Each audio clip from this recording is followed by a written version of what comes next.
Class is now in session. I'm Professor Hockey, and today we're discussing Game 56 of the regular season for the San Jose Sharks as they took on the Vancouver Canucks and lost by a score of 2-1 in overtime. It was just a couple of days ago the Sharks faced off against the Montreal Canadiens without both Mikael Granlund and Cody Ceci in the lineup after having been traded away to the Dallas Stars this past weekend, and it was not going to be much of a surprise if the Sharks looked significantly rougher for it, having traded away their leading point scorer as well as a defenseman who ate a ton of minutes for them on the blue line this season. It could have gotten pretty ugly, especially when you consider the Sharks were already the last place team in the entire league. How much further could they fall? But instead, against Montreal, they stepped up in a huge way. That was actually one of the Sharks' better outings of the entire new calendar year, of all of 2025. Sure, they still ended up on the losing side of it with yet another close one-goal regulation loss, and there were some defensive lapses. They got bailed out a bit sometimes by Montreal hitting the post, but their offense contributed in a decent way. Their power play looked alive for the first time pretty much this season, I would say, and so there were some good aspects to take out of it, and the coaching staff was, as we saw, pretty satisfied with the type of play. But it's not just about a singular game, it's about carrying that forward into the rest of this season. So how would the Sharks look here tonight against Vancouver? Well, this game ended up being a very, very different style to the one the other night against Montreal, but the result is ultimately the same, that you are once again satisfied with the level of effort you saw from the Sharks here. In fact, you could make the argument that San Jose was the better team here tonight than Vancouver and deserved a better result than they ended up with. This one goes to overtime. This is actually the Sharks' first overtime game since late December when they went there against the Edmonton Oilers, so we haven't seen much 3-on-3 play as of late, and we still haven't, considering this game ended pretty early on in the overtime, like 30 seconds into it or something like that. Not the best result in this sort of grand scheme of things for the Sharks. You don't even get the victory of the feel-good moments, but you get a point in the standings, which works against your actual general goal of getting the best possible draft lottery odds by the end of the season, but that's neither here nor there, at the very least from a coaching staff and player perspective. They come out on the losing side of things. They're not going to be particularly happy that it is yet another kind of moral victory here, but still, it's an effort that is at the very least better than the other night against the Seattle Kraken, so you got to be happy with that. Now, the reason I said that this was a very different style of game to the other one against Montreal is that in that one, it was the Sharks' offense rolling, their defense that was somewhat suspect, and their goaltending that wasn't really doing much favors for them. Here tonight, it was quite the opposite, because the Sharks offensively, I don't think that they were particularly great. There was a lack of execution here tonight from top to bottom of the lineup. Usually when it comes to these missed passes, you're thinking, okay, it's the usual suspects of like Ferraro or Cunnin or Goodrow, these types of players, but there were even missed opportunities for guys like Celebrini, Toffoli, Smith, Eklund, these players that you don't really expect it as much from, and yet it felt as though the clean tape-to-tape passes that we have at times, not often seen from the Sharks, but have at times seen from them this season, were not very often done in this game tonight against Vancouver. So while the Sharks did still manage to get some chances here or there, like a couple of breakaways from Will Smith, not anything very consistent. But where the Sharks may have lacked offensively, they made up for it even more so from a defensive standpoint, which is not something that we have managed to say a lot this season. And considering the Sharks got rid of Cody Ceci the other day, you're thinking maybe the Sharks defense that is now very young looking here, when you take a look at these six players, that they might struggle, but they looked here very good tonight against Vancouver. It should be noted, however, that while the Canucks are a playoff team, I do believe they currently find themselves in the second wildcard spot in the Western Conference, they are without their captain Quinn Hughes, who is not only one of the best defensemen in the NHL, but he may very well end up being a Hart Memorial Trophy candidate by the end of this season. He is the heart and soul of this Canucks team, their MVP by far, and they are a very, very different team without him in the lineup, which was the case here tonight. So the Sharks, they had a much easier job than what you would usually expect, but still, considering San Jose has probably the weakest defensive core in the entire NHL, any good performances from them is to be appreciated, and that's what ends up happening here tonight. This one starts off, of course, in the first period. It ends up being quite scoreless. The first few minutes are Canucks dominated in a way, I would say, in the sense that they have a lot of offensive zone time, but as was the case throughout much of this night, even with that zone time, it didn't actually leave too many great chances for Vancouver. Vanacek wasn't tasked with making a ton of great saves, even early on in this game. The Sharks did begin to wake up a little bit once Will Smith got that breakaway. It kind of opened the game up somewhat for them, and the first period ends 0-0. 0. In the second period, much of the same thing. So 40 minutes come and go, and it is still a tie game. Nobody manages a goal yet. In the third period is where finally someone does break through. Macklin Celebrini heads to the penalty box on a delay of game. A surprise one. There wasn't a ton of pressure on him, but just a mistake, a rare mistake from Celebrini. And while this is technically a power play goal, it's sort of one that comes right as the power play expires. Dakota Joshua makes it 1-0 Vancouver, and with the way the Sharks had maybe been looking offensively, not a lot of smoothness to their game, it was certainly possible that this game was heading to just a basic 1-0 or maybe a 2-0 loss with an empty netter. But the Sharks end up with a power play at the end of the third period, and while they don't actually score on it, they generate some momentum and some zone time that eventually leads to this Tyler Toffoli goal. The Canucks, the Sharks, they forecheck hard along the boards deep in the corner from Smith, from Zetterlund, from Eklund. They force a turnover. Toffoli gets 3 whacks at this puck, and finally the third one does go in. Very exciting moment. We head to the overtime at that point, and as I mentioned earlier on, this overtime did not last very long. The last time, as I mentioned as well, the Sharks were in the overtime was against Edmonton, and if I'm not mistaken, that was a game in which Celebrini was stripped of the puck, and that eventually led to the overtime game winner just a few seconds later. Here tonight, we again see Celebrini one-on-one against Filipino get stripped of the puck, leads to a good chance for Vancouver, and while this doesn't directly lead eventually to this goal, it is sort of like the starting point of the Sharks maybe scrambling a bit in that overtime. But what ends up happening here is that the Canucks get this kind of 2-on-1 type of situation. Drew O'Connor gets a small step above Celebrini, and Celebrini ends up getting his stick in the hands, apparently, according to the referees. I didn't really think that there was much to this hooking call, but you know what? I'll let that pass. What I was very surprised to see was that this one ends up getting called for a penalty shot. To me, penalty shots very rare in the NHL, because usually it's only given to a clear-cut breakaway where someone ends up taking a penalty like that. But again, while O'Connor did have a small step on Celebrini, it didn't seem like much, but whatever, ends up being a penalty shot, and unfortunately, it ends up being the game winner as well. So the Sharks, the losing side of things, maybe deserved a better result.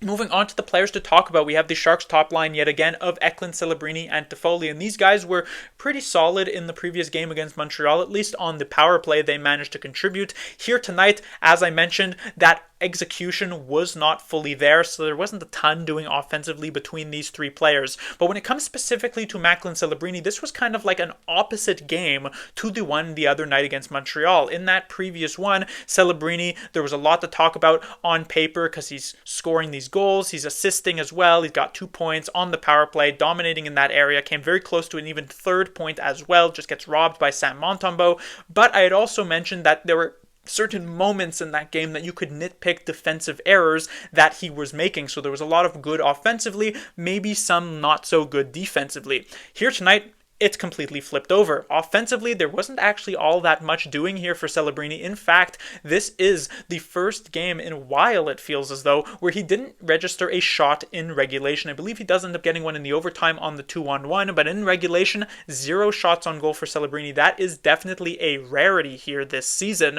But from a defensive standpoint, Celebrini was actually playing a very, very responsible style of game. I wonder if after that previous one against Montreal, where maybe he himself wasn't super satisfied with his level of defensive effort, that he made it a target here tonight against Vancouver to try and be better in that area, because he absolutely was a solid shutdown type of center that doesn't look like just an 18-year-old on the ice, but looked much more well-seasoned, more of a veteran type of guy in those areas. He did some good things, so generally I don't think you're necessarily super excited, because of course when it comes to your 18-year-old star player, you want to see some offense, you want to see some goals, but this is the type of game that like the coaching staff will probably look at and be pretty happy with what they saw, at least outside of what we ended up witnessing in the overtime.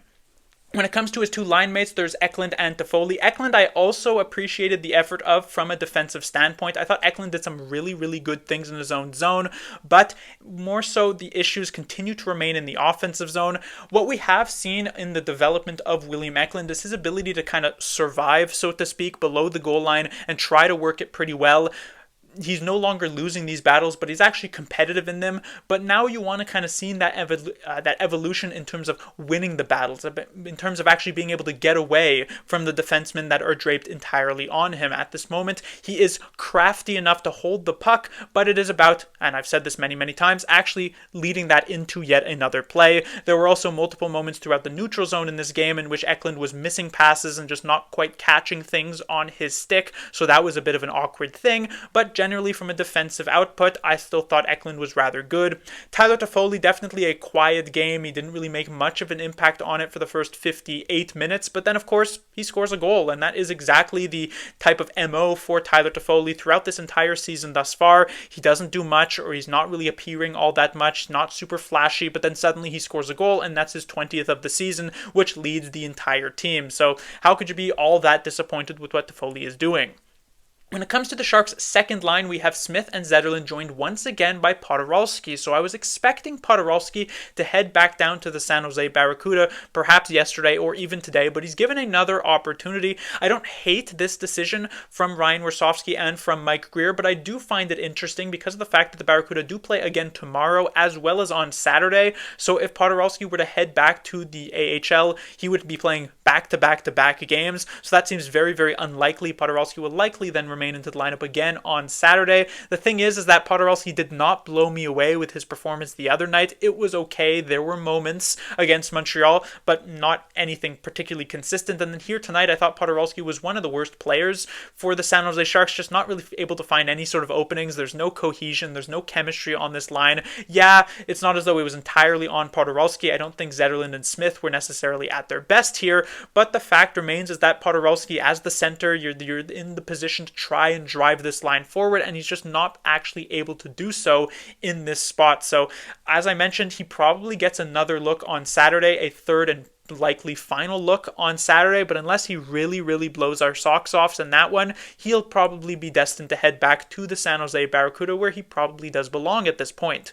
When it comes to his two line mates, we'll start next with Will Smith, who, as I mentioned earlier on, did pick up a couple of breakaways here, so he came oh so close to actually scoring. The first one was nice, being able to read off the moment where the Canucks player, I believe, falls down, blows a tire, so Smith thinks that at that point he's going to get the puck, and he's correct. The second power play was actually a lot more skillful. This is a flip out of the zone by Macklin Celebrini. This one seems as though it's just an opportunity to try and clear it out, but Smith reads it well, he picks it up, he digs it out of his gear, and then still gets that breakaway opportunity. Unfortunately, neither of them actually work out for Smith. The second one, he misses the net. The first one ends up being a great couple of saves from Thatcher Demko, but it is still that type of situation for Smith where you're getting the chances where they're coming, as well as the fact that in the late parts of this game, the Tyler Toffoli, he is one of the players on that forecheck, cuts off the rim around the boards for the Canucks players, so that kind of forces this turnover. So you like to see that as well. Smith continues to be playing with more speed, so while this isn't a fantastic game for Will Smith, I'm not too upset about it. And then when it comes to Fabian Zetterlund, very quiet game, not a ton doing for Zetterlund, not really much to say there. When it comes to the Sharks' third line, we have Cunnin Goodrow and Colin Graff. I'll start off with Colin Graff, who seems to have generated a lot of confidence from his first career goal in the previous game against Montreal, because I thought Graff, at least at the start of this game, was really, really impressive. The first half or so of this one, he was all over the ice. I thought he was potentially the Sharks' best player. There's an argument to be made in other cases, but he was definitely one of their best players in that opening frame. Those 20 minutes, I thought Graff was all over it. It fell off somewhat as this game wore on. His second, third periods, not as amazing, but still pretty responsible defensively, still managing to contribute a couple of times here offensively. So while I wasn't actually a huge fan of Graff during his first call-up this season, I thought he was given huge opportunities to succeed, and he didn't really run with it. Now, even playing in a third-line role, he is looking much more comfortable. Perhaps that the Sharks actually gave him some very good advice in his couple of weeks back with the San Jose Barracuda to know what he needed to do to actually bring back himself up into the NHL, and he is following that advice to a T. He has been rather effective. When it comes to his two line mates, both Luke Kunin and Goodrow, I thought also had pretty good starts to this game. What I really liked to see from both of these players was their increased level of physicality here. Obviously, they are always two players who are racking up the hits for San Jose. It's the reason why they find themselves near the top, or if not at the top, in terms of hits this season for the Sharks. But it's about trying to keep up that physicality throughout an entire game. We saw Goodrow and Kunin multiple times in this one, really just running players over. Connor Garland was a target a couple of times that we saw in this one. It kind of fell off a bit, as in the case with Colin Graf, as this one wore on. Perhaps that sort of maybe a bit sore from laying all of those hits, and so they backed off somewhat in that area, but they got some decent offensive chances. Certainly can't be too disappointed with those three players. When it comes to the Sharks' fourth line, this is where we actually had our only substitution of the entire game, at least in the forwards. Grundstrom and Walker Duehr are joined by Ty Dellandrea, so he returns to the lineup from injury. Not a surprise that he is replacing Colin White. Colin White was very clearly the odd man out of that fourth line. Grundstrom had been playing well. Duehr hadn't really been playing that great, but he was rather solid against Montreal. Colin White, though, pretty invisible, so Ty Dellandrea steps in here. This fourth line was actually headlined by Walker Duehr, so I wasn't a huge fan of Duehr when he arrived from waivers. He scored a goal in his first game, which was nice, but then his next, 3, 4, 5 games, he was pretty invisible, and not only that, actually a liability on the ice for San Jose, even in just 6 to 7 minutes of ice time. But the other night, as I said, rather solid against Montreal, and here tonight, he was even better than that. I thought he was one of the Sharks' better players from an offensive perspective. He actually was someone who could make a tape-to-tape pass. Not exactly the highest bar to clear, but tonight it seems as though it was, and so pretty happy with what Duehr was doing. When it comes to his two line mates, Ty Dellandrea I thought was all right in his return. Clearly kind of an ease into it type of situation. Usually prior to his injury, Dellandrea was just throwing his body around, really getting into it with pretty much everybody on the ice.